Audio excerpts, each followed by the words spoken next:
حسد نیکیوں کو کہا جاتا ہے۔ اپنی خوشیوں کو نظر بد سے بچانا سیکھو، اس لیے یہ ویڈیو آپ ہی کے لیے ہے۔ بسم اللہ الرحمن الرحیم۔ نظر بد کیا ہے؟ حسد کرنا کیا ہے؟ نظر بد اور حاسدین کے حسد سے کیسے بچا جائے؟ اپنی خوشیوں کی حفاظت کیسے کی جائے؟ کیونکہ ہم اکثر یہ کہتے ہیں کہ ہمیں نظر لگ گئی ہے، مگر سچ یہ ہے کہ نظر صرف آنکھوں سے نہیں لگتی، وہ دلوں کی کیفیت سے لگتی ہے۔ جب کسی کے اندر تمہارے لیے حسرت، جلن یا خود غرضی پل رہی ہو تو وہ انسان چاہے کچھ کہے یا نہ کہے، اس کی نیت کی حرارت اور اس کی بدنیتی تمہاری زندگی میں ضرور اپنا اثر دکھا سکتی ہے۔ اسی لیے بزرگوں نے ہمیشہ یہ کہا کہ جو چیز تمہیں سب سے زیادہ عزیز ہو اسے چھپا کر رکھو، کیونکہ دنیا میں ہر انسان چاہے وہ مرد ہو یا عورت، ضروری نہیں کہ تمہاری خوشی اور کامیابی سے دل سے خوش ہو۔ محترم ناظرین، اگر یہ تحریر تم تک پہنچ چکی ہے اور اگر یہ الفاظ تمہاری آنکھوں کے سامنے سے گزر رہے ہیں تو اسے محض ایک اتفاق نہ سمجھ بیٹھنا، کیونکہ یہ اللہ تعالیٰ کی طرف سے تمہارے لیے ایک خاموش سا اشارہ بھی ہو سکتا ہے۔ کبھی تم نے دل سے سوچا ہے کہ آخر ایسا کیوں ہوتا ہے کہ کچھ خوشیاں پوری طرح جینے بھی نہیں دیتی؟ کیوں بعض اوقات سب کچھ ٹھیک چل رہا ہوتا ہے اور اچانک ایسا لگتا ہے جیسے کسی نے خوشی کی بنیاد ہی ہلا دی ہو؟ اصل میں وہ لمحہ وہی ہوتا ہے جہاں ہم یہ بھول جاتے ہیں کہ خوشی بھی ایک امانت ہے اور ہر امانت کی حفاظت ضروری ہوتی ہے۔ حضرت علی رضی اللہ تعالیٰ عنہ کا یہ فرمان کہ اپنی خوشیوں کی حفاظت کرو، سب کچھ مت بتاؤ، یہ محض ایک نصیحت نہیں بلکہ ایک گہری حقیقت ہے، ایسی حقیقت جسے ہم اکثر اپنی بے فکری میں نظر انداز کر دیتے ہیں۔ جب دل خوش ہوتا ہے تو زبان بے قابو ہو جاتی ہے۔ ہم چاہتے ہیں کہ دنیا کو بتائیں، ہر شخص کو اپنی کامیابی، اپنی راحت اور اپنی مسکراہٹ دکھائیں، مگر کیا واقعی ہر سننے والا دل سے تمہارے لیے خیر چاہتا ہے؟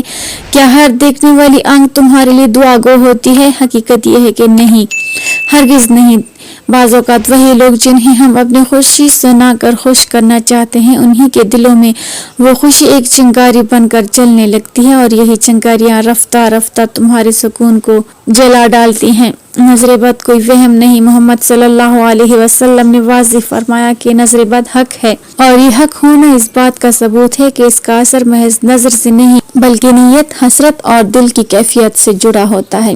یہ وہ تیر ہے جو خاموشی سے چلتا ہے، نظر نہیں آتا مگر دل کو نشانہ بنا لیتا ہے۔ اس لیے حضرت علی رضی اللہ تعالیٰ عنہ نے فرمایا کہ ہر بات ہر شخص کو نہ بتاؤ، کچھ نعمتیں، کچھ دعائیں، کچھ کامیابیاں صرف تمہارے اور اللہ کے درمیان ہی خوبصورت رہتی ہیں۔ جب خواب خاموشی میں پرورش پاتے ہیں تو وہ مضبوط ہوتے ہیں، اور جب دعائیں ہجوم سے دور مانگی جاتی ہیں تو ان میں اخلاص بڑھ جاتا ہے۔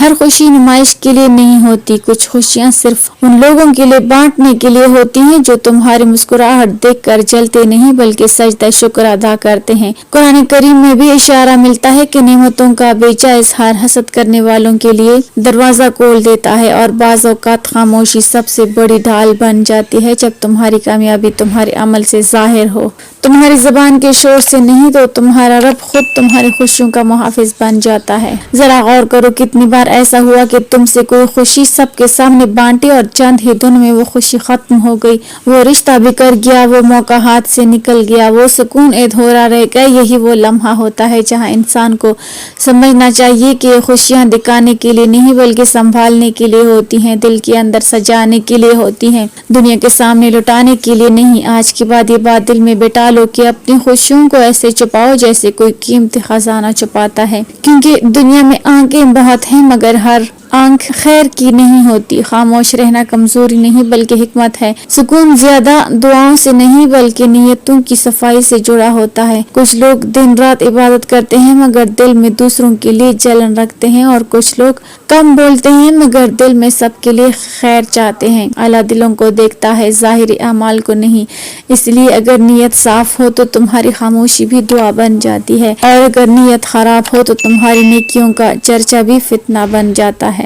ہم سمجھتے ہیں کہ نظر بد تب لگتی ہے جب کوئی ہمیں دیکھتا ہے، مگر سب سے خطرناک نظر وہ ہوتی ہے جو اپنے ہی دل سے لگتی ہے۔ جب انسان حسد کرتا ہے تو سب سے پہلے نقصان اسی کا ہوتا ہے، دل تنگ ہو جاتا ہے، سکون ختم ہو جاتا ہے، دعائیں بے اثر ہونے لگتی ہیں۔ حضرت محمد صلی اللہ علیہ وسلم نے فرمایا کہ حسد نیکیوں کو ایسے کہا جاتا ہے جیسے آگ لکڑی کو کہا جاتی ہے۔ یہ محض الفاظ نہیں بلکہ زندگی کا آئینہ ہے۔ جس نے اپنے دل کو صاف کر لیا، اللہ نے اس کی تقدیر میں بھی آسانی لکھ دی۔